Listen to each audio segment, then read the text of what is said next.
Good evening, New Zealand race fans. Welcome back to round number 2 of the New Zealand eSports Racing Series, brought to you by Respawn Esports Centre, New Zealand Esports, and Highlands Motorsport Park down in the Queenstown area in the South Island. We are so happy to be back, bringing you another round of this fantastic series where we are going to crown the fastest Gran Turismo driver in New Zealand and put them behind the wheel of a real-life race car. My name is Tom England. It's good to be back here. I am joined once again by the wonderful George Cook, and we are super excited to bring you another round of this fantastic series.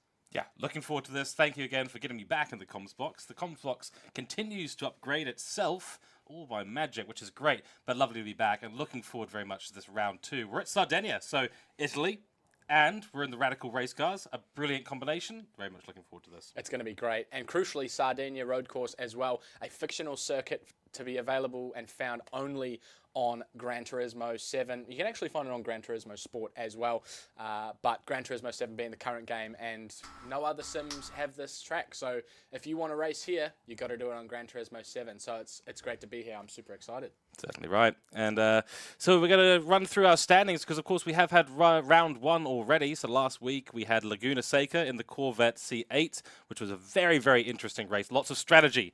And in fact, strategy was the name of the game, in fact. And on top of that, strategy call was the second place. But first, we've got to talk about the fastest man on track there today, on that day, which was Mr. McEwen. So Matthew McEwen taking home 12 points. He'll be very stoked with that. Then, of course, Monkey Matt, who completely shocked us with his strategy. It was absolutely unbelievable. Taking home second place, 10 points for him. And then the Big H, who we're nicknaming the Big H, Apex Humper, who's taken home 8 points in third position. Yeah, a little bit NSFW on the name there for Apex Humper, so we've decided to modify that to be the Big H, which we're really, really satisfied with. Yeah. P3 for him in the first round and 8 points, so you get a better idea now of what the pecking order looks like here in the New Zealand Esports Racing Series in Division 1. So you may see on your screen there a red highlight around the 5 drivers at the bottom.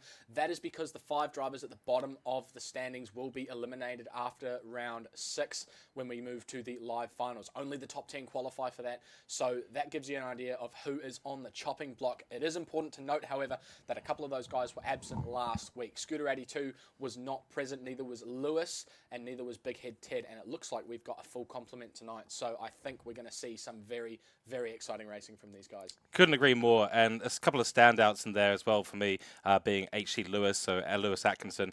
He's well known amongst the Gran Turismo 7 community here in New Zealand. He does a lot of stuff in real life as well. I think he does karting as well, but nonetheless, he's a well-known name, and he's fast out on track, so looking forward to seeing him get in the mix here. Super quick and definitely one of the younger drivers on our roster as well. But there's your pecking order as it sits right now, and we have to talk very quickly about Monkey Matt and his performance last weekend. So on the Friday, sorry. I keep thinking it's the weekend. It feels like the weekend. It feels like the weekend. It's Friday evening. You're not alone. What could possibly be better on a Friday evening? Nothing to worry about tomorrow morning on a Saturday.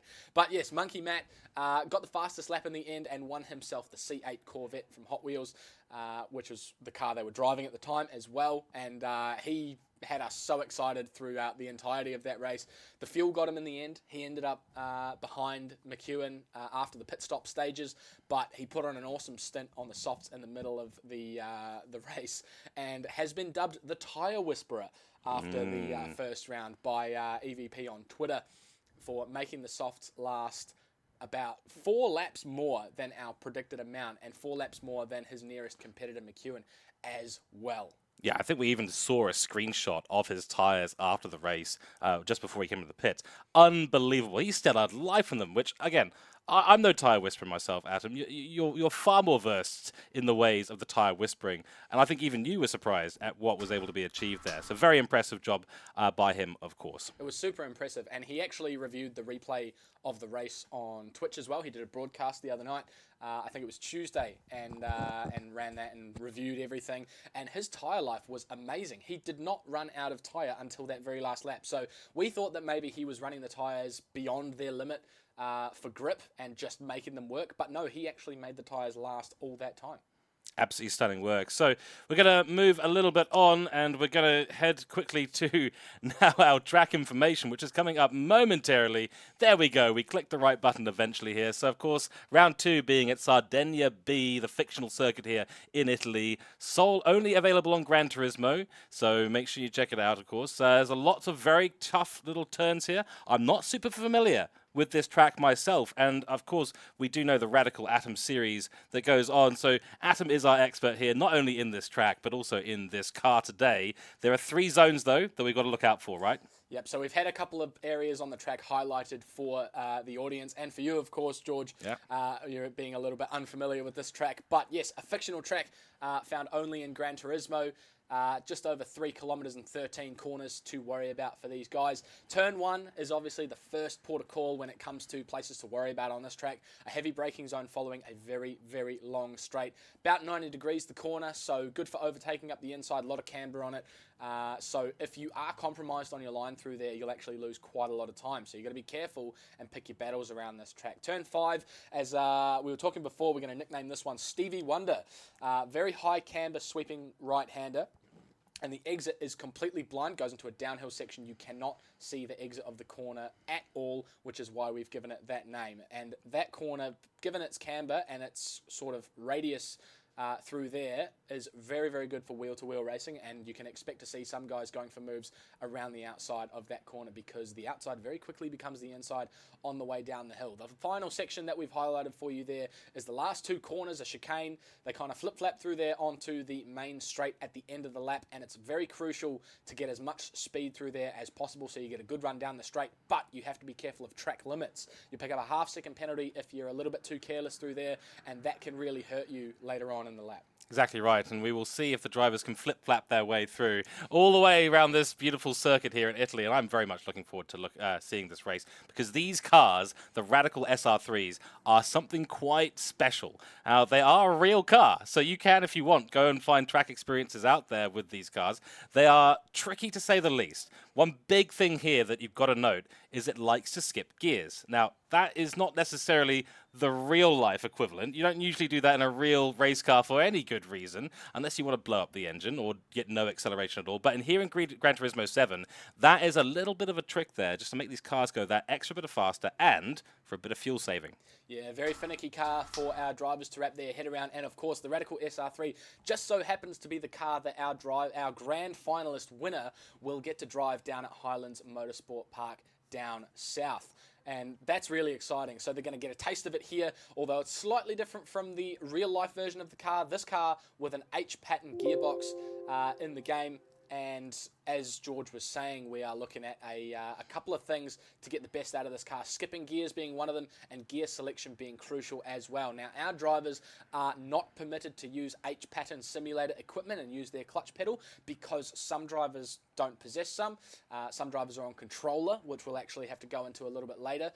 So obviously don't have that peripheral of an H-pattern shifter. And when you have an H-pattern shifter in Gran Turismo 7, you do gain a little bit of an advantage on the straights and things like that. And it's a bit strange as well. You can actually switch between the paddle shift and the H-pattern on the fly, which means you can use the paddles where it's easier in the corners and then use the H-pattern on the straight. So we have banned it. Use of the H-pattern will get you an instant disqualification from this race. It will be reviewed after the fact, so you won't see that or pick up on that during the race, but we will be reviewing it after and making sure that our drivers were playing by the rules. But 775 kgs for the drivers to contend with, so tyre wear has been dialed up to 11, or more accurately 23 times tyre wear, which we'll move into now, and 239 brake horsepower for our drivers to deal with as well. There is our tyre selection for our race this evening. The sports hard tyres only, and the fuel down there you can see is worth about 26 laps as well, and our race being 22 laps means that our drivers are not going to have to worry about either tyres or fuel for this race. So no strategy, just hard racing from start to finish. You like to see it, and it's sometimes it's a nice way to offset. It's you get the strategic minds. We need to test. If you're going to be the fastest Gran Turismo 7 driver in New Zealand, you've got to have both strategy and speed in 2 combinations, and those are the things that we have been testing in round 1 as well as round 2. Even with that 23 times tyre degradation, though, it is certainly going to make it interesting for the drivers. The sports hards, not necessarily the nicest car tyres to be driving driving on, unfortunately. But the degradation is going to make it a little bit of an impact on that, and they'll find that they're going to start to maybe run a little bit low on grip towards the end of the race. But as Atom has just said, of course, 26 laps of fuel, you've got absolutely heaps. There's no worries about that at all. And I believe we are now ready to head into our qualifying session. We are going to get qualifying underway for you here for the New Zealand eSports Racing Series. Super excited by this one, and it's going to be some great racing between our drivers tonight. 10 minutes qualifying session for our drivers in this race session, and we're about to get that underway. See the timer in the top left up there? We'll let you know how long we've got left in the session. So when the 10 minutes is run and done, the checkered flag will come out, and our drivers will take their last lap. They certainly will. So they will go for out laps now, and we will see them start to try and warm up those tires. Of course, you want to use as much fuel as possible, Atom, here. Get those cars as light as possible, even though they're already pretty light as it is. Just a quick note on track conditions out there. Beautiful sunny day, but a 6.2 meter wind towards the south. That could make it a little bit interesting into that turn one, because they're not going to have a lot of wind to slow those cars down coming into the front bumper. So that downforce is going to come right off the car on the way into that turn one. That tailwind is going to extend their braking zone by quite a lot, so they're going to have to deal with that and figure that out. The good news for the drivers is they've had a bit of time in the lobby to practice leading into this. You can see our beautiful New Zealand eSports Racing liveries on display here at Sardinia B. This track has 6 layouts, and Sardinia A reverse, B reverse, and C reverse. We are using the B layout, and the track map looks a bit like Barcelona, Catalunya. It actually does, yeah. It's got a certain familiarity. If you flip it on its side, 90 degrees to the left or the right, or to the left really, and then you've got yourself essentially Catalunya, minus that brilliant section at the end, which some people hate. Some people like the new format that was introduced to Gran Turismo 7, I think about 6 or 7 months ago, where we got rid of the chicane at the end of Barcelona, but I personally love the chicane. I absolutely love it. I think it's brilliant. Shame we don't have that in Formula 1 anymore as well. But we're on board here with H.C. Lewis, that is Lewis Atkinson, and he is going to be the first driver to start a hot lap here. I'm not quite sure who's going to have the initial advantage here. Of course, we look to A.E. McEwen, because he's got pace. We saw that back in Laguna Seca last week. But in terms of predictions, I think it's really all open for round 2. Yeah, A.E. McEwen and Psydog being the big names in this series here, of course, qualifiers for the Gran Turismo World Series. We were going into that a little bit last week, I remember, but then we put the commentator's curse on Simon and we left that conversation to the side a little bit. Yeah. But here you can see H.C. Lewis debuting here in the New Zealand eSports Racing Series after missing round 1, and he leads out the field at the front of qualifying. Drives for Hooncorp Esports. That's what the little HC at the start of his name stands for there.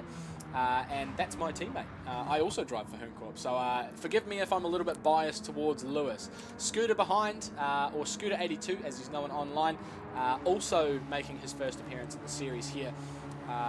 And he was a member of the Monkey Motorsport Club, and that leads us on to our man down at P7 there, Monkey Matt, who had a big community back in the 2019-2020 days, and a lot of those guys making appearances here. We saw Scar last week make a huge climb in the late stages from 12th to 5th in the end on the soft tyres. Let's have a look and see what Lewis puts in on his first flying lap here. Number 12 on the side of the car, lower it on the qualifying end, 32.3. He's immediately outdone by Scooter and Scar, so taking a little while to get warmed up, and McEwen, to the surprise of nobody, once again at the top of the standings. Exactly right. Monkey Matt's actually just come into the pit lane. Not 100% sure why he's done that. Maybe a little bit of an accidental entry there. But yeah, H.C. Lewis, despite the clean air ahead of him, unfortunately has dropped down the order substantially. 5th place for him at the moment, just ahead of Jinx Lynx, who actually put on a pretty good performance last week as well. Definitely a driver for us to keep an eye on today.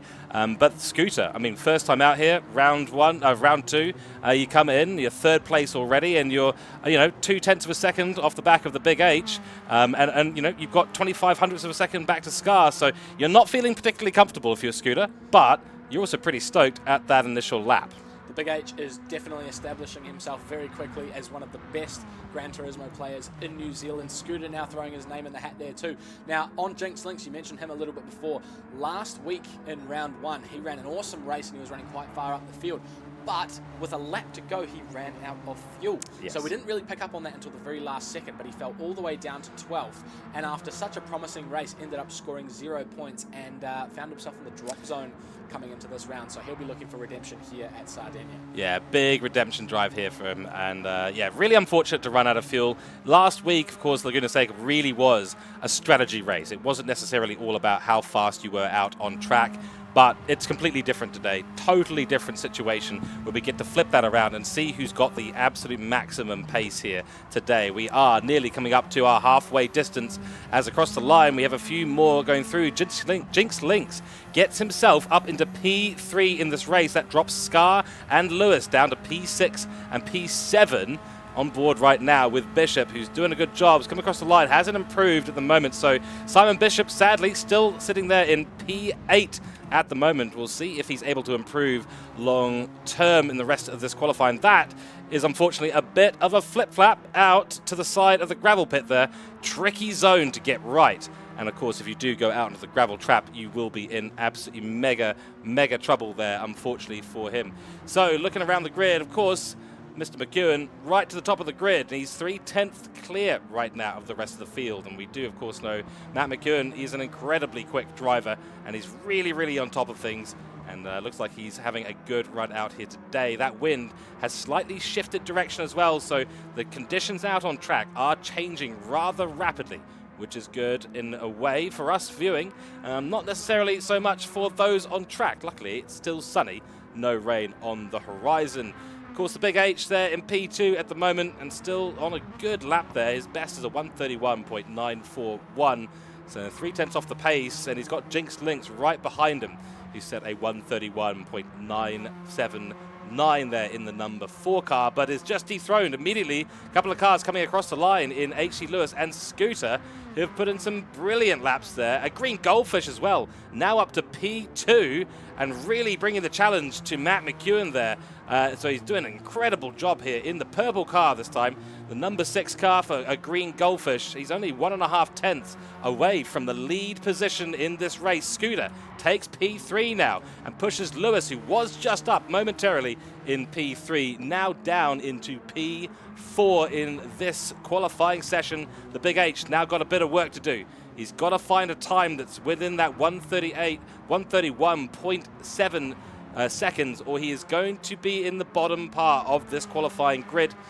Mr. McEwen and his fastest lap at the moment, a 131.644. It is an incredible time, and he's looking to go faster, as are everyone out on track. With 2 minutes and 42 seconds remaining, they may just get 3 laps remaining, most likely 2. Purple in Sector 1 is Matt McEwen once again as he goes through Stevie Wonder, and that is a tricky looking corner here. I'm keeping an eye on that because it's not a corner that I have driven personally, I believe, and it is very tricky. So we've had a real shake-up here. A lot of drivers getting up there into the top 3 positions and pushing out some familiar names into the bottom 5. I think we'll have to get a nice onboard for you through Stevie Wonder so you get a real idea of what it looks like from the eye of the driver.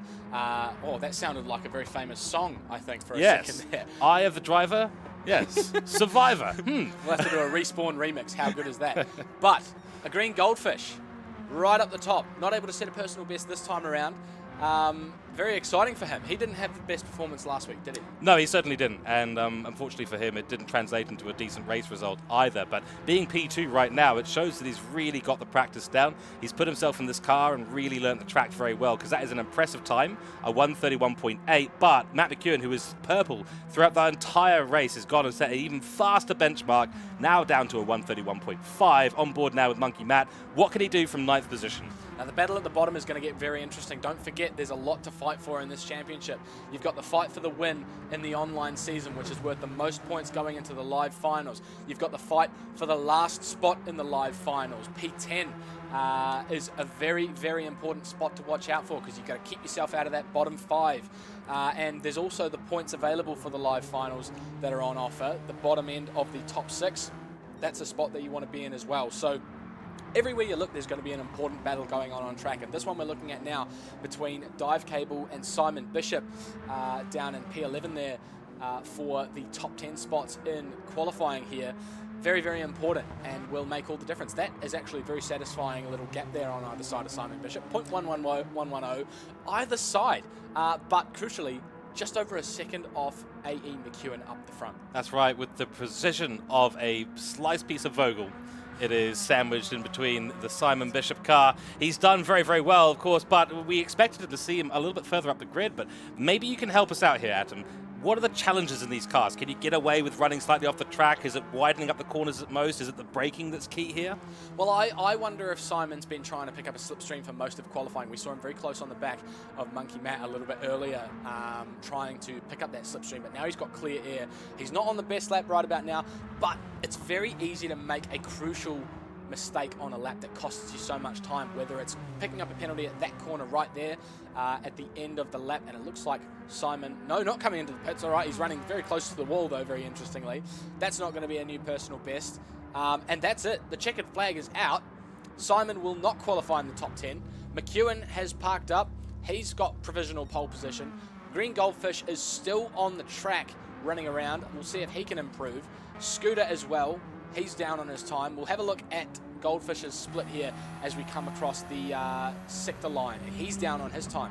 So it looks like the guy's not doing too well here, and it looks like that wind might have picked up as well. Look how slidey they get in this car. Now, this car, I really love driving this car in the game. It is so much fun because it's very loose a lot of the time, especially on these sports hard tyres, but it is so easy to correct your slides and keep racing.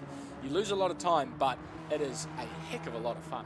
Oh yeah, absolutely. And there is something about a Tokyo drift in these cars, and I've experienced this luckily in a lobby that you have set up very kindly for us. They are incredibly fun cars to drive, but a Green Goldfish there not improving across the line. That'll be it for him. Not able to dethrone Matt McEwen at the top of the grid. H.C. Lewis and Scooter across the line as well. So P3 for Scooter, P4 for Lewis Atkinson, and then we've got Jinx Links, we've got Scar coming across the line now. Can he improve? He's been quick out there. That is... He's not happy with that lap. I don't think he's particularly stoked with that because he's stopped before the finish line, and through goes a couple more cars. Unfortunately, no one seeming to improve. Big Head Ted, though, up in the P7, so done pretty well there. Yeah, very impressed with a couple of drivers, particularly H.C. Lewis and Scooter on their first time out here. Very good results there, right up the top end. Third and fourth, respectively. Very well done for them. Jump in and put themselves in the mix right at the top. Crucial changes as well along the standings there for Monkey Matt and Simon Bishop. Very surprising to see them so far down the field. Exactly, and without a really good strategy here, which unfortunately you can't really apply at the end of the day, Monkey Matt might have to rely on his speed, which again, we know he's fast, but the question is, can he be as fast as these guys at the top? So your results at the moment for round 2 here, Matt McEwen in the SR3 SL 2013, a 1 minute 31.546. It's a very, very nice time, nearly a 4.56, which would have been very, very cool. Next is a Green Goldfish in P2. Very impressed with him today. I think he's a bit of a dark horse in this race, as is Scooter. And H.C. Lewis, the third and fourth, come out of absolutely nowhere. First round here for both of them, and they're up there in the top 5. Very much unknown characters to their competitors here as well. These guys are going to have no idea what they're in for against these guys, and it's a real shake-up, this grid order. It's very surprising to see. So we saw our best performers last week out, of course, McEwen, who finds himself at the top once again, but Monkey Matt and, of course, the Big H. They were the other 2 podium finishers. Down in 5th there, and onto the second page, you'll see Monkey Matt a little bit further down as well. P9 or 10, I think he was. I think P9. Well, that's right. We're going to go on to our second page of results here. Monkey Matt only managing 9th position in this. So he is in the top 10, so that is good news for him. Dive Cable is in P10. But then Simon Bishop. This is another surprise for me here. I was expecting Simon Bishop to be a little bit further up the grid. Not to say that he can't do it. He's an incredibly consistent racer, and he's able to get around this track probably more consistently than most out there. He's proven that over years and years of dedicated racing in the Gran Turismo platform. But we'll see what he can do today. Crimson in P12, P13 to Neem, and then, of course, we've got Plodder down in P14, plodding along the course. Maybe a few flip-flaps along there as well. Yeah, that chicane at the end is going to provide some real problems. We didn't pick up too many penalties in that qualifying session for the drivers through that corner, but I imagine as the fatigue sets in the later stages of the race, we might run into the same sort of problem. But yes, our qualifying grid results there, Monkey Matt, P9, Dive Cable, P10, those are the positions for the points right at the bottom end of that scale that are going to be very important, and I'm very excited to see how Simon does in this race, see if he pushes through. I've raced Simon in this car before. I know he's got great pace in the Radical here. And now we're going to move over to our driver interview for pole position. So don't forget Matthew McEwen, of course, right up the top there, and he's got a good time to work off there, a 1:31. Only 2 of our drivers into the 1:31s, of course. Matthew, can you hear me? Yes. Congratulations on another pole position, Matthew. You've done very, very well so far this season. How do you feel? Thank you. I feel pretty good. I was a little bit nervous coming into it, so it's great to see that I've still got something to pull out. Are you happy with the gap to P2? Are you surprised with who is in P2? I'm pretty happy with the gap, and yeah, I'm a little bit surprised. I have seen a green goldfish before. He's done quite a lot of work before, and I've seen him do very good pace. And so I'm not too surprised to see him there, but ahead of the other guys like Big H and Monkey Matt, Simon, I am a little bit surprised about that, but I can certainly see it. I have seen pace out of him before. So those 3 big names you dropped, of course, the Big H, Simon, Monkey Matt, they're your big competitors for the season that you've singled out so far. What are your thoughts on their qualifying positions? I'm really surprised with it. I'm sure they'll be able to make their way up the pack because they're all good drivers, and I'm sure they'll be able to just make some pace and some consistent laps and just bring up the field. But I'm hoping to make use of their positions to just gap the field and hopefully make it a nice, clear victory. All right, very good. Well, you're 3 from 3 interview opportunities so far. Let's see if you can make it 4 from 4 at the end of the race tonight. Good luck, Matthew. Thank you and good luck. And a good luck wish there from Matthew McEwen. That's going to be great for us. We're going to need it to cover all the bases of this race tonight. It's going to be action up and down, isn't it? It certainly will be. I mean, it's going to be side-by-side racing. The Radicals are kind of, oriented towards that kind of racing. This track as well, it's got some tight areas, some areas where you're going to be having medium to high-speed battles. Of course, Stevie Wonder going to produce some wonderful action, I'm sure, today. So we're keeping an eye out for that turn 5. And then, of course, 12-13 as we come into the long straight. Critical to get a good exit out there. There will be a little bit of slipstream involved as well. So you've got to keep that in mind as you exit those final corners. The downforce on these cars tends to be fairly strong. So I'll be very interested to see how our drivers react to that downforce coming off in the dirty air behind other drivers in that slipstream train for at least the first couple of laps. Should be quite interesting. Exactly right. And of course, with no strategy here involved, no pit stops, no worries. No worries at all. So these guys are going to be hard and fast all the way from start to finish. I'm super excited to see what these guys can do here at Sardinia Road Course B. It's going to be a whole lot of racing action, 22 laps to be exact, to check out for these guys. It's going to be great. Certainly will be. We're looking forward to the start here. And of course, Atom, take us away for the lights out. Well, we are lights up. The cars are lined up on the grid. Look at that array of colours down the starting grid there. The lights are up. 5 lights on. The revs are up and away we go. The lights are out. The drivers go racing. Matthew McEwen on the inside, crucially, down to turn 1. So he should have a good defensive line running down there. We'll see what he can do there. Goldfish tucks in behind. He's going to be safe there in P2. Let's see if he launches it into turn 1. Late on the brakes. What's going to happen here? It looks like he's going for the safe option. Scooter having a little look down the inside, but not quite getting alongside enough. And Matthew McEwen leads through the first corner. Beautiful work there from McEwen, and he's going to have a nice ability to potentially gap the field, as he was telling us before. So this is exactly what he wants at the start. The green goldfish, though, holding on extremely well. Scooter holding on to this position as well. Now on board with Monkey Matt. He's being slightly swallowed up by the field. We'll have Simon Bishop having a bit of an oversteer moment. I think we have a multi-name here. Flip-flap. That was a bit of a flip-flap. It was going to Stevie Wonder, and that is the red car ahead of Jinx Links. Oh, he's gone goodness. off track. Oh, no. Stevie Wonder claims a victim already. Now there's that onboard view we were talking about before, and you couldn't quite see it on the screen, but if you were paying close attention to the delta there, you would have noticed Simon Bishop going around the outside of Dive Cable, and here he is watching a side-by-side battle between Scar and Monkey Matt. Scar up the inside manages to claim it on the way there, and Simon takes advantage of the resulting chaos and slides on through past Monkey Matt. Expected from Simon Bishop. We know that he's going to be very, very critical on the overtakes. He's going to get them done. He's not going to leave the opportunities waiting. He's going to get the power down and get those moves done.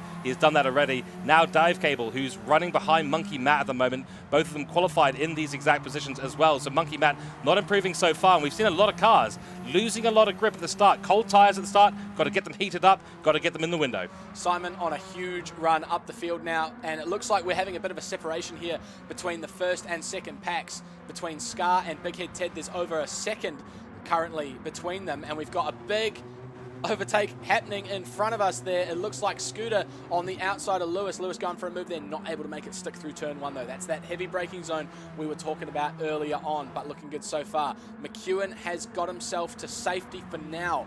1 second to the good, but a green goldfish nice and quick through there, closed up the gap, but he's still under pressure from the guys behind. Now this is the part where the guys have to figure out if they want to race or if they want to work together and catch up to the leaders, because if they battle each other like this, they're just going to let McEwen get away. McEwen is completely unchallenged right now.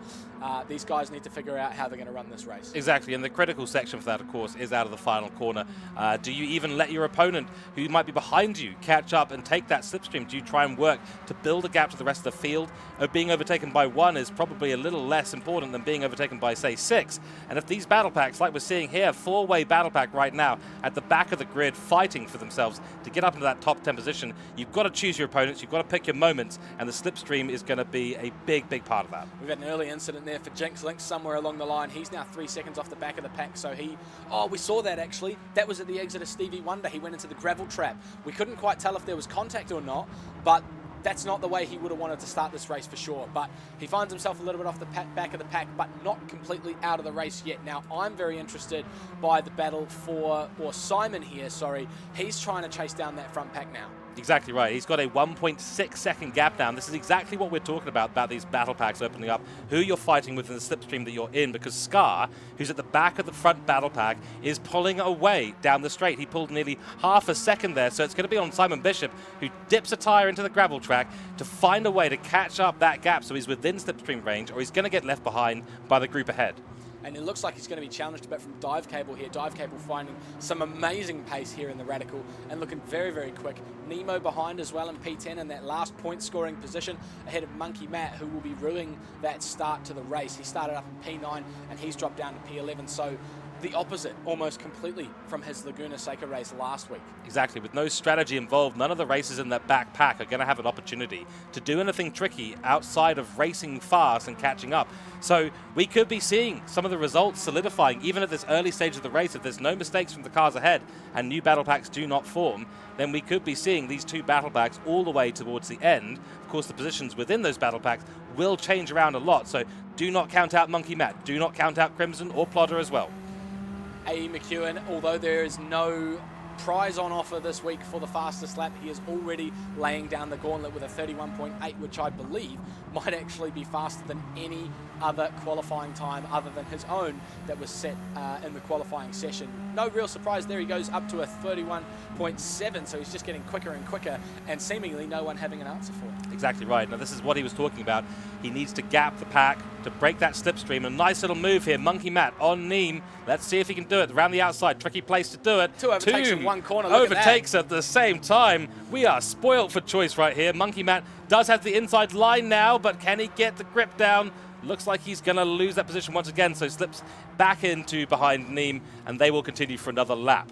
Not able to get it done that time around, but he's looking very racy here, and I'm very excited to see what he tries at Stevie Wonder. So that's the next corner up here. So you come over this little crest into that bank corner. Look at the banking there. You can see that. It's good for around the outside pass, but he's going to look to the inside instead. Late on the brakes, closes right up, and look at that. You cannot see the exit whatsoever. You just have to hope that it's still there and the track hasn't disappeared from over that crest. Exactly. And for those of us, myself included, who might be a little bit unsure as to why the Radical cars keep dipping tires occasionally onto the gravel and the grass, that of course does have an effect on the grip levels out there. But is that a tactic? Is it just trying to widen up the track? What are we thinking here? probably going a little bit beyond the edges of the track. It's not beyond track limits, they're allowed to go that far, but there tends to be quite a lack of grip on the gravel, so I would tend to think that the guys are just really pushing the limits of this car. Now we just saw Simon Bishop get overtaken by Dive Cable. Dive Cable is showing a great turn of pace here in the Radical SR3. It would be very fitting if he were to win the grand final and get to drive this in real life. He's looking very quick in it. He certainly is, yeah. That would be actually pretty amazing. So, of course, the Queensland Motorsport Park, they are sponsoring us here at the Respawn Esports New Zealand Esports Racing Series, hosted in the Respawn Esports Centre here in Wellington, which is where the commentary box is. Look at these overtakes, they're nearly 3 wide in the background. Oh my goodness. Monkey Matt gets the better of Nemo finally after all that time, goes through into P10, so he's now in the last point scoring position, and still applying pressure to Simon Bishop, it seems. That's right, and Dive Cable has managed to find a way past Simon Bishop, so whether that was a mistake from Simon Bishop or whether Dive Cable just had the pace to get past him, of course we have seen Simon Bishop doesn't look super comfortable in this car, I'll be honest with you. No, he's looking a bit worse for wear at the moment, although his lines appear to be quite good. He's a little bit off the pace, it seems, and suffering against these guys behind him, but he's still in a point-scoring position, still in a spot where he can secure that place in the live finals. Look at that run from Monkey Matt, comes flying down the main straight there, up the inside of Simon, no sweat whatsoever. That was a textbook overtake from Monkey Matt that time around. Puts himself into P9, so further up in the point-scoring positions. Dive Cable now going in pursuit of the pack up ahead, but it's now a 3-second gap. That's going to be very hard to overcome. Look at Scar on the back of that pack. There's a big long line of cars here, and while it's probably not a DRS train, a bit of a slipstream train going on up here. Oh, and a bit of a Tokyo drift train as well for Scar, going through turn 12 there, getting all sorts of sideways, but look at the car control, able to completely control where that car was pointing by the time it needed to be pointing in a straight line. On board now with Scar as we go into turn 1, and you've got to look for those braking markers on the left there. As soon as that curb starts, you've got to be thinking about it, and then hard on the brakes down, getting the trail braking in, getting that corner. Hitting that apex is very, very important at a turn like this, and then, of course, getting on the throttle as soon as possible to start your run down into turn 2 and then 3. Now, over at where we saw them overtake on Simon Bishop there, turn 6 and 7, that's an area where the tyres can wear out quite a lot. There's a high-speed section, it's downhill, hits the ground and all that. Is it maybe a strategy here going on for Simon Bishop? I don't think these guys have to worry about tyre wear too much, but at the end of the race, whoever has been kindest to their tyres will probably end up with a little bit of a pace advantage, so they might be thinking about that. The guys will also be keeping an eye on that wind up in the top right corner there under the track mat. 6.8 seconds those guys have to worry about up there. So it does look like Scooter has made his way past HC Lewis. So a change in the podium positions going on at the top of the field. And we've been keeping a little bit of an eye out up here because McEwen, of course, is running away with things. Green Goldfish is only 0.8 of a second ahead of Lewis. So this slipstream train is continuing on at the moment. And it's looking pretty healthy for all three of them. But 4.2 seconds. McEwen is absolutely killing it. Lewis, that was an interesting line there through turn 13. McEwen has checked out, and we're going to have a look and see if it comes with an invoice. It does. Ooh. Lewis may have just got himself that position, but that penalty is going to cost him dear. He's pulled a second on Scooter, so he's looking pretty quick down the straight, but it's very important now that he stays ahead after he serves that penalty. Now, the penalty, I believe, gets served on the... I gotta remember now. I think it's on the back straight, but I could be wrong. We'll have to look. We'll keep close to him and see what happens here. Scooter's fallen back a little bit, so he's looking a little bit off the pace now, and the Big H is applying some pressure at the back. That slipstream train's starting to break up a little bit. It certainly is there. This top battle pack now starting to form into a couple of smaller battle packs. Scooter, of course, leading the one that we're on board with right now. Scooter will be absolutely stoked to see that 0.5 second penalty warning above Lewis Atkinson's car, because he knows that it's pretty much a guaranteed overtake. We will keep an eye on where those yellow flags are out on track. We should be seeing them in the next few corners. So now on board with Lewis, let's have a little look and see what he's going to try and do here. He needs to be fast as he can be through these next few corners to try and mitigate as much of the loss that he's going to get on this penalty. It's not just 0.5 seconds, you lose all that top speed too. It could be easily in the range of 1 to 1.5 seconds here for Lewis, so not a great thing for him, unfortunately, in his race here to secure third position. So there's your warning there. You will be forced to decelerate at the next penalty line. So the yellow markers on the side of the track there, you can see them. It's mid-chicane as well, so that's going to be tough. Two wheels on the dirt might have helped him a little bit there, but now he's going to be under threat from Scooter. Let's have a look at how close the man is. 0.3 of a second, and it's closing fast. That slipstream is going to give him everything he needs to get by Lewis once again, and up into the podium, paying position goes Scooter 82. That's Back right. once again. These two have been exchanging positions all race long so far, and that didn't actually seem to lose Lewis as much time as I was thinking, but the irony is that he served the penalty at the exact place that he got the penalty, and I was really hoping that that couple of wheels off the gravel there weren't going to maybe pull him across that line once again. That would have been awkward, to say the least. So Scooter back up at the P3 now, and we'll start that chase towards a Green Goldfish, but this is all news to the ears of Green Goldfish. He's quite happy. He sees a much smaller image in the rearview mirror. So a Green Goldfish will now be hoping that he runs the rest of the race in the exact position that he's in. Clear air behind, clear air ahead, but I'm sure Scooter's going to have something to say about that. Now the question is, Lewis down here, he's got to have a straight line speed advantage here and on the main straight, but the question for him is, does he go for that move back up into P3, or does he bump draft Scooter and try to pick up some speed down the straight? Because there's no rule against bump drafting in this series. So the guys can do that as much as they want, and that's where a little bit of teamwork and power plays might come into this race a little bit. So we'll keep an eye on Lewis and see what he does down the main straight. We go for a lift through here and down towards the final chicane. He's very loose through there. Almost goes completely off the track. He manages to keep 2 tyres on the road, but that's going to put him on the back foot down the straight here. 7 tenths now and extending just about. Looks like he picked a different gear there to Scooter on the way through that chicane, but the Big H is going to challenge him down here, I think. Let's have a look. Crikey, that was very, very intense, that moment there for HC Lewis. And will there be a challenge here from the Big H? Doesn't look like it this time round. And I think you made a good point there about who do you start to work with. Because at the end of the day, with the fighting that HC Lewis and Scooter have been doing out on track, a Green Goldfish running away with things, the only way outside of a mistake from a Green Goldfish for these two to catch up is probably going to be to bump draft down the long straight, work together, and it would be the same. I'm sure a Green Goldfish would be happy to get a bump draft to try and close the gap to Matt McEwen and P1.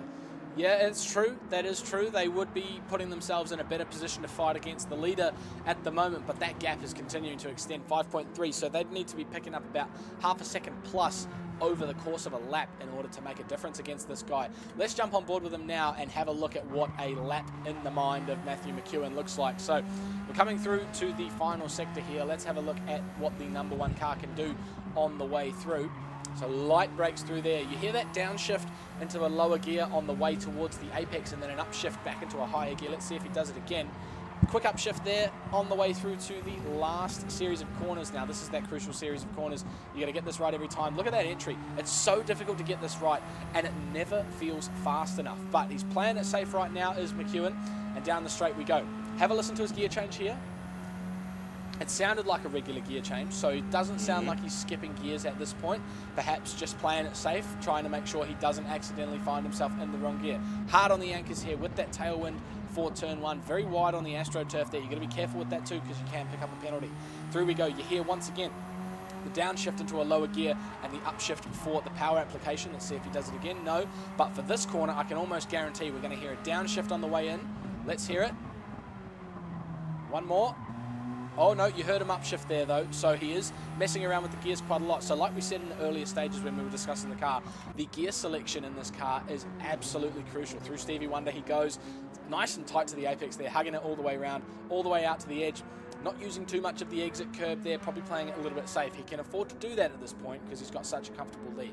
He certainly can, and McEwen, of course, has been lapping very consistently in the low 132s and looking to get a few 131s on his keychain as well, so to speak. A 131.5, of course, his fastest lap at the moment. 10 laps through. We're coming up to half race distance here, Adam. The tyres, I'm sure, are still fine. One thing I noticed, though, and I'm sure this is true about this car in this game, if you want to really learn about racing techniques, about corner entry, brake application, and trail braking, this is the car to do that in. All the slip angle they're using into the corners, lifting off the brakes, trail braking in, essential for getting rotation in a car like this. This car is a racer's car. I don't know why we don't see more radicals on the road here in New Zealand or the UK. I haven't been to the UK in a very, very long time, but I don't recall seeing a radical on the road, and these things are awesome. You see the open cockpit, the 2-seater, it's like a real race car made for the road. And it makes no sense to me why not that many people drive them. But the ultimate race car, It's like a go-kart on steroids rather, or a Formula 1 car dialed back a little bit with wheel covers. Oh! We've got an incident from Green Goldfish there. That's going to throw him back in the mix with Scooter and HC Lewis. That is Christmas come early for the P3 and P4 runners, and Scooter now actually being held up by Green Goldfish. Will he go for a move here? I think Green Goldfish might have dirty tyres on the way in here.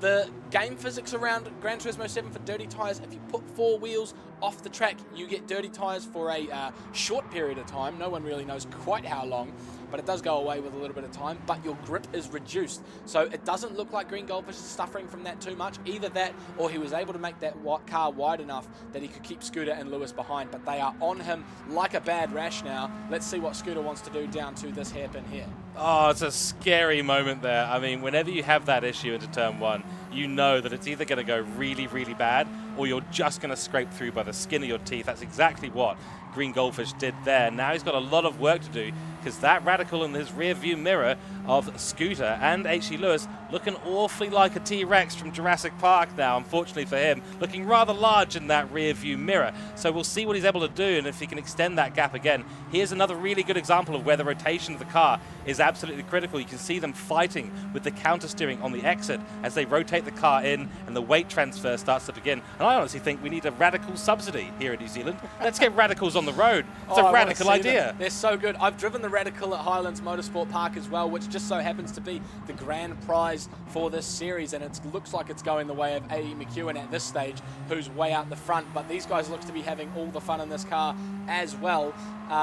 Green Goldfish got himself back to safety though. He's not being challenged too hard by Scooter at this point in time. Yeah, Scooter missed out on an opportunity there. If he had found a way to get past the Green Goldfish, I think he would have been able to hold him up. There's only a few opportunities for overtaking here. One of the big ones, obviously, down the main back straight into turn 1.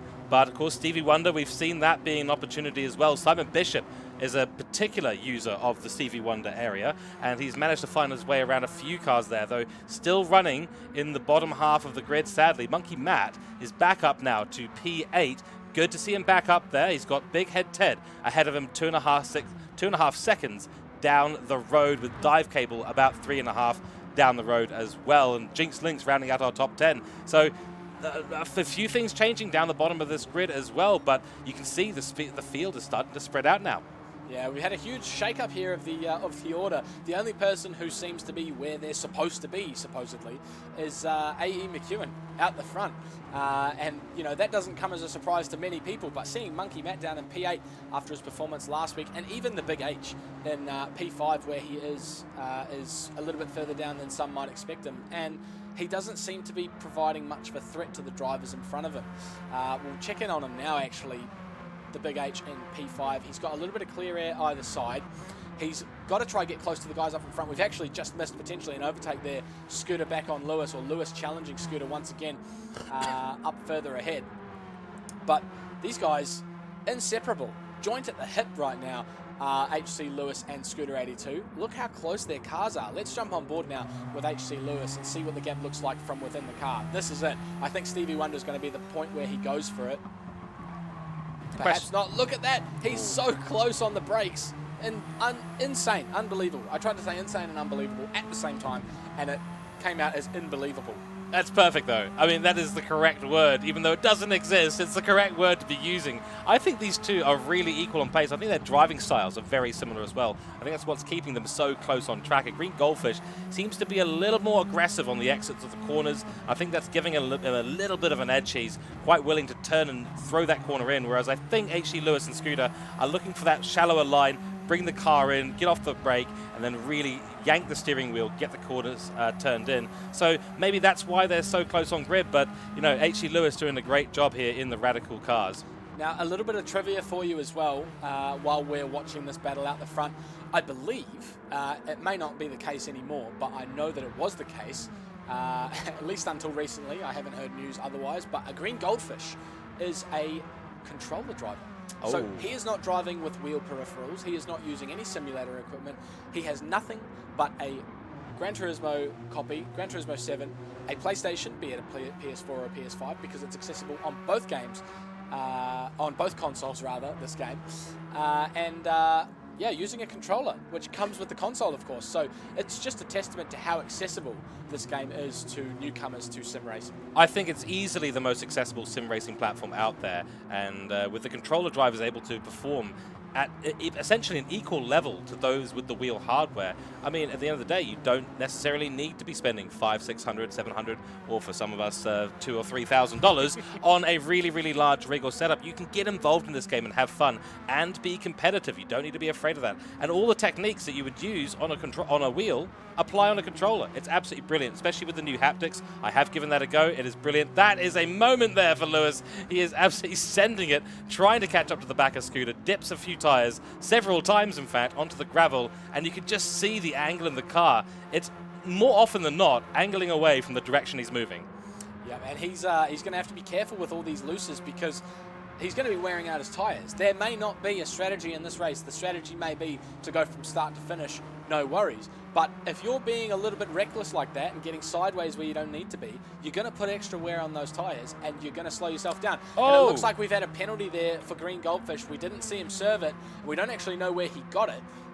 But I presume, given the change in pace down the straight there, that was what got Scooter 82 that P2 position. So Scooter, up to the second step of the podium. He'll be happy with that. Oh, he'll be stoked. And also it gives him a car in between him and Lewis, who he's been fighting with for the last 15 laps of this race. Green Goldfish has got a lot more work to do. He had his work cut out from when he ran a little bit wide into turn 1 and nearly had a huge moment.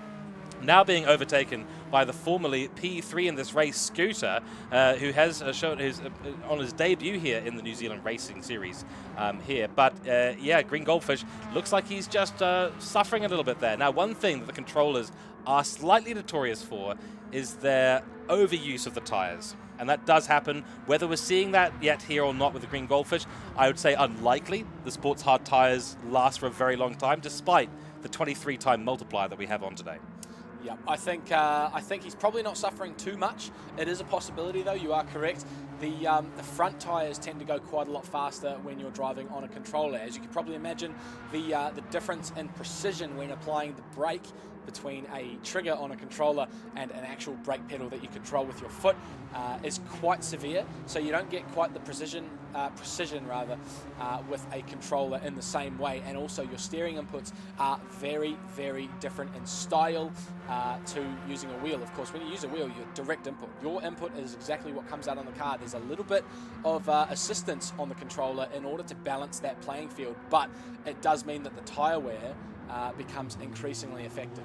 Exactly, and while we do continue to watch this battle with H.C. Lewis now right on the rear wing of a Green Goldfish and looking to make a move as well, we'll go on board. I do want to make a mention as well about the controller mode, which you hold in front of you and then tilt left and right to control it. Now, there are, I'm sure, some out there that do this. I don't understand how they do it. I don't understand how controllers players do it, to be fair. They're absolute magicians in my mind.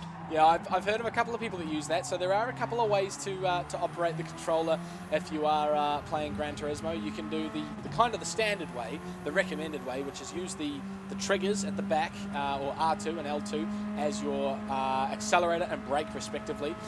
That way you get a little bit of precision with the input, and then the left stick for steering. But what a popular option is to replace the left stick for steering with the motion of the controller, as you say. So you tilt the controller left or right, and that's your steering input. A little bit more precise, gives you a little bit more control of the steering, but you can imagine your controller's floating in the air. All you've got controlling that is your hands. So it's a very interesting one. I imagine some of them perhaps rested on their leg or rested on a desk and just sort of lift the edge as they want to turn. But it's an interesting concept for sure. And besides that, you can use the D-pad as well. But I don't think many people use that. Exactly right. And of course, a quick mention, of course, for Gran Turismo, which is the platform we're racing on today, just released their Spec 2 patch, a massive patch dropping yesterday, in fact. No changes to the physics of the game, but a huge offline content patch, which means it's the best time to get involved as well. That's a very close move, and Green Goldfish does ride the inside curb, which does yeet the car slightly. That'll affect his ability to apply the power out of the corner, but it looks like Lewis didn't get a great run in there either, having to over-brake into the corner with a Green Goldfish basically sitting on that apex. Lewis is looking super aggressive on the brakes. Every time we've seen him going into a braking zone, he's closed right up onto the back of the driver in front of them and then lost out a little bit on exit. So I'm sure that is really playing in the mind of a Green Goldfish right now. Now, Scooter as we saw before, he was running in third. He had Lewis all over the back of him for such a long time.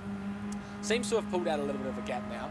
If you were in Scooter's position, who would you want chasing you? Would you rather Lewis or a green goldfish? I think given the history and the fact that we saw a green goldfish make several mistakes, I'd be quite happy having a green goldfish behind me at this stage of the race. Not to say that he isn't fast or competent or skilled, which of course all of these drivers are, but if I'd been fighting with H.C. Lewis for 15 laps or so, which I have unfortunately or fortunately done before in a particular pre-season race that my co-commentator here will, I think, recognize, it's a rather stressful experience. It is. Scooter is a handful to deal with on the track. I used to race him in a league as well, and he's a very, very proficient driver, very, very good on the tyres there, dangerous to have around you on track. So we're at a point now where lap 18 here, 5 laps to go, including the lap we're on, and we're really settling into our sort of finishing positions. This battle up the front is as hot as ever. And there we go, green goldfish on the inside, picking up a lot of grass and jumping over the curb there, picking up his left rear wheel and causing the car to bounce a little bit. But I just want to highlight our newcomers for the week. Scooter, of course, P2, HC Lewis in P4, throwing down the gauntlet and saying, hey, Div 1, we're here, by the way. Don't forget about us. We're going to throw our hats in the mix as well. But also Big Head Ted. We haven't really spoken to him at all, or spoken about him at all, throughout the period of the race. But he's sitting in P8, which is not a bad spot to be in, and he was consistently running in P7 as well, just until Monkey Matt got him. Unfortunately, we've missed the overtake there, but P8, not too bad. Not a bad way to start. Certainly not, and especially on the back of maybe not the best round one at Laguna Seca. He's a consistent driver. I think that's the thing with Big Head Ted. He might not be the fastest qualifier out there, but when he's on track, it's really consistent, lap after lap after lap, whether it's in the 33s, 32s here. He has been running in those sort of mid to low sort of 33s and a couple of 32s in amongst there, but the consistency is there for Big Head Ted. So he's one to keep an eye out, because if people are making mistakes around him, he's going to be the one to get the advantage from it. And that car looks fantastic in that salmon pink there as beautiful. well. How good is that? Yeah. Number 10 on the car for Big Head Ted, of course. So that's to remind you his finishing position in the qualifying time trial leading up to this that put these guys in Division 1. All of their race numbers represent their position in those standings. So 10th puts Big Head Ted faster than, I think, excuse my maths, 4 or 5 other drivers. 11, 12, 13, 14, 15. Yeah, 5 drivers. Yeah, 5 drivers. We just had to count that on my fingers quickly there. That's right. We get the manual calculator out. We'll get the old school calculators out at some point if we have to do anything more complicated than counting from 1 to 5 here in the commentary box. Because our focus, of course, is on the action that's happening out on track. And while there's a little bit of a few gaps opening up, there's a lot of interesting stuff going on there that some of the viewers at home might not be aware of. So Monkey Matt here making a charge up the field, went from 9th at the start of the race, fell back to 11th, had to fight in that second battle pack all the way back, and now he's in 7th, which ironically is the position that he qualified in the pre-season event. So he's in the right range right now. The question is, can he find a way to close 3 seconds up on Scar, who's doing very impressively? And I think Scar and Big H have been in a little bit of a scuffle as well for the last few laps, but only 3 laps remaining, Atom. So what can you do in that time? Well, you definitely need to tune into this. The biggest battles on track right now, Scar versus the Big H, and of course the 3 up front as well, Scooter, GG, and Lewis. I'm going to call him GG, a green goldfish. I've actually had this conversation with him in the past and said, a green goldfish is far too long. Can I call you something a bit shorter? Let's go with GG. And he said, that's fine with me. We'll go with that. So GG, or a green goldfish, up there in P3, in between Scooter and Lewis, the 2 debutants this week. I'm really interested to see if he can pull anything out in the last couple of laps. They've got 4 laps to go now, or is it 3 laps? 3 laps to go now, of course, 20, 21, and 22 before they hit the checkered flag. You can see there, of course, the gap to McEwen in that red box next to Scar's name on the timing tower there. 14 seconds to the good now is McEwen. He's well out in front and truly comfortable out here. But people who aren't comfortable, GG, who we were just talking about, goes wheel to wheel with Lewis. Lewis down the inside is going to get that position this time around, but let's see if GG has a fight back here into Stevie Wonder. Let's have a look. Lewis gets a little bit of a gap here. It looks like there's not going to be a response from Goldfish at any point.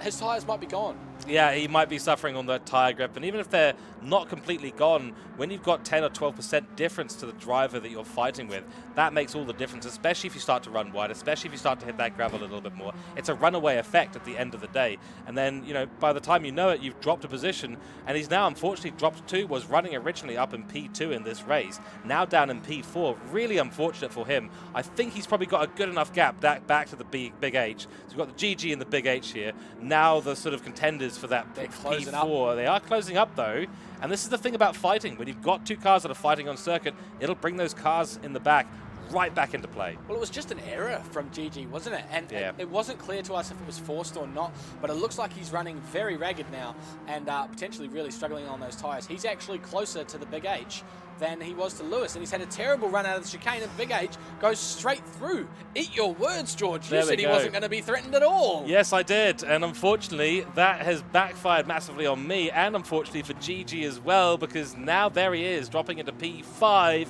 with a very fast Scar behind him in the green car. I was about to say the Green Goblin, but no, not at all. Scar indeed. We can call him the Green Goblin. We can call him the Green Goblin. Maybe that'll be Scar's nickname, although he is only 1 syllable, so it's quite easy to say Scar at the end of the day. But no, GG really not having a great time out there, and whether it's the tyres at the moment, that's the only thing that we can think of in the commentary box at the moment. It must be his tyres. They must be completely gone at this point. Fatigue coming into the race now as well. Fatigue. We're in the late stages. Yep, exactly right.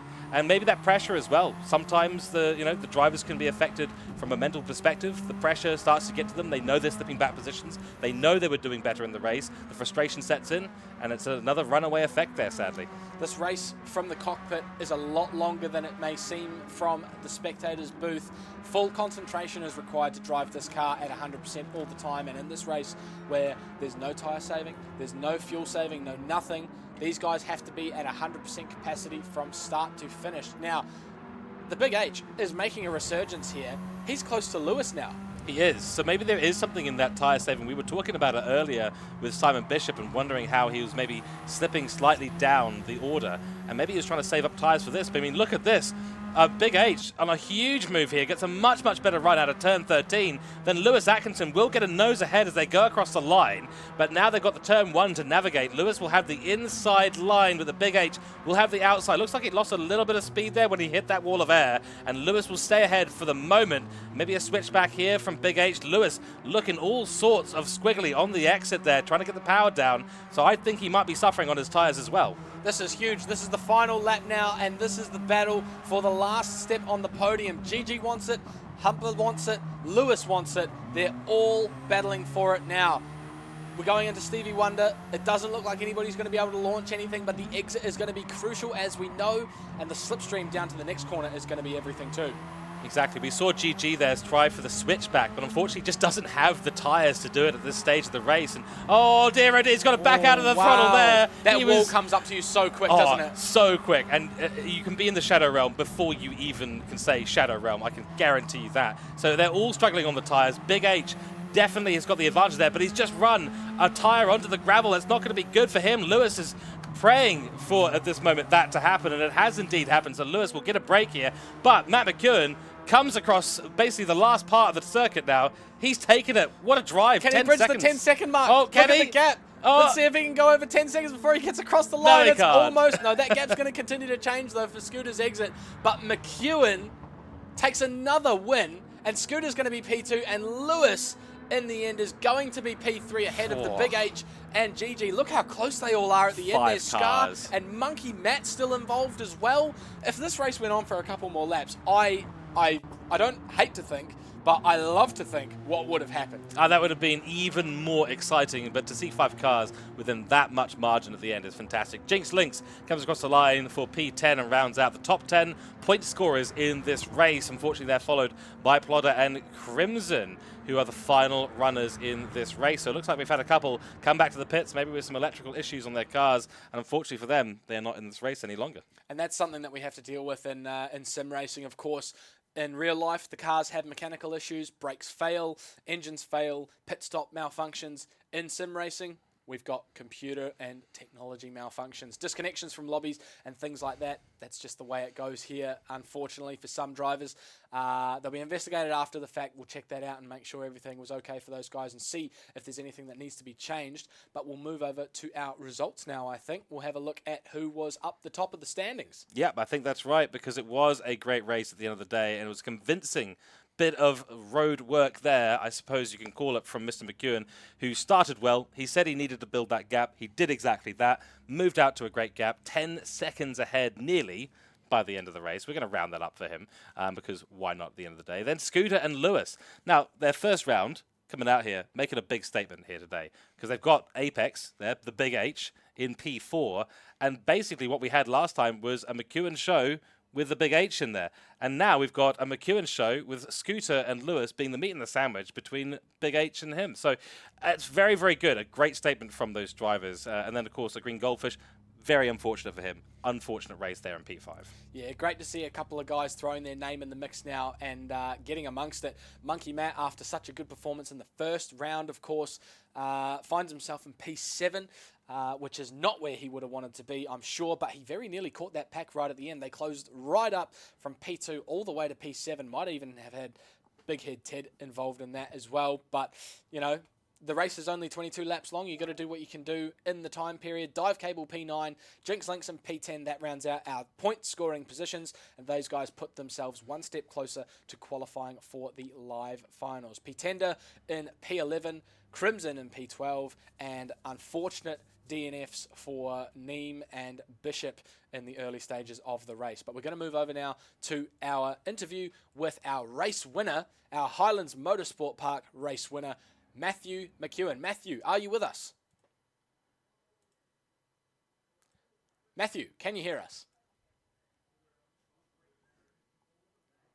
Looks like we might be having a little bit of trouble with this this interview process here. Let's have a look and see if we can get Matthew into the box for his interview. But it looks like we might have lost him temporarily. But I'm sure he'll be busy celebrating his win right about now.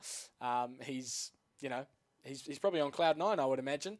2 wins from 2, 4 interview opportunities out of 4. How good is it? So, Matthew, have you joined us this time? Take 2. Take 2, we're here. All right, congratulations, Matthew. That's another win, and you've made it 4 from 4 interview opportunities. How did the race go for you? Oh, it went great. It was exactly as I wanted, of course. My goal for the first couple of laps was just not to get punted or not to make any mistakes, and just get a nice little buffer and hopefully watch the guys behind battle it a little bit. Seems like they did, which means the plan worked perfectly. Yeah, it looked like your closest competitor, a Green Goldfish, ended up falling back a little bit towards the end of the race with possibly tyre wear issues. How were the tyres for you from start to finish? The tires just seemed to be fine. They didn't wear out at all, really. And so it was really just the same pace the whole race. And how did you find the car? Do you think it's a worthy car to drive in real life, should you get that opportunity? Oh, absolutely. I'd love to. I'm really excited by the prospect of it, and so I'm going to work really hard to see if I can get it. Well, you've definitely put I'd yourself love in a to drive prime position for it. Coming into round number 3 next week, of course, a double header. Do you have plans on how you're going to practice for 2 races in one night? Well, I don't really have a plan. No, I guess I just go hard, just do one, then do the other, and just go back and forth, see if I can get both of them pretty well rehearsed. All right, well, good luck, and I'll be Otherwise, sure that we will see you next week. Congratulations on another win here in the New Zealand eSports Racing Series, and enjoy your weekend off. thank you, will do. All righty, and that is the interview with Matthew McEwen, our Highlands Motorsport Park race winner here in the Radical SR3 for round 2 of the New Zealand eSports Racing Series, and he has taken a chokehold on this series now, hasn't he? You grab the opportunity with 2 hands and then you absolutely run with it. He's not only been running with it, he's been driving with it and driving very, very fast with it. So big congratulations there to Matt McEwen. Really setting the standard that everyone needs to meet. At this stage of the race, of the round of the series, he is the one to beat.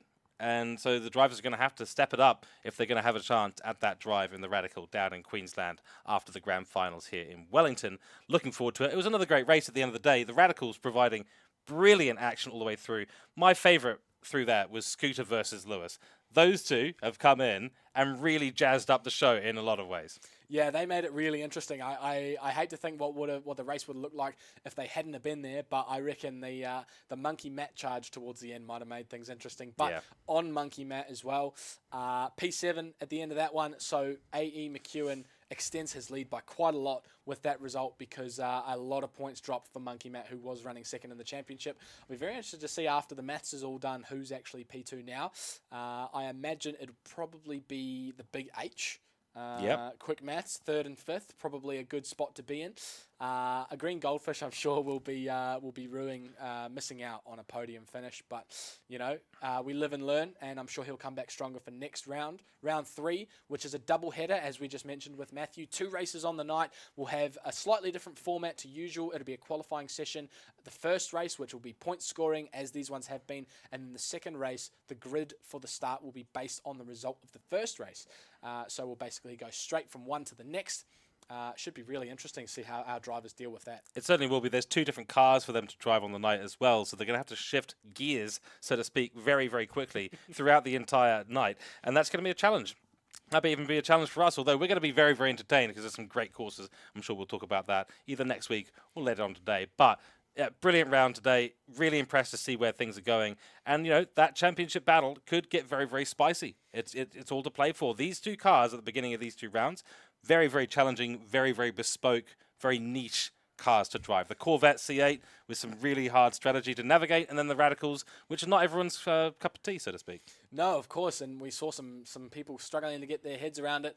We'll see if they bounce back next week with the new car combos. But we got to say a big thank you to our viewers for watching tonight and joining us here for the New Zealand Esports Racing Series. It's been a great round of action, and we're looking forward to bringing you the next one. Big thank you to the partners of the series as well. Of course, Respawn Esports Centre, our HQ, where we're running everything from here in the heart of Wellington. New Zealand Esports, who have sanctioned this event and have been a huge part of it. It's been great to have them as well. And, of course, Highlands Motorsport Park down at the bottom of the South Island. Great to have them on board for this series as well. And I'm excited to get to more racing next week. But that will be it from us. We'll close out for the evening now, and we'll see you all again next week. It's bye-bye from me. And bye-bye from me. Take care.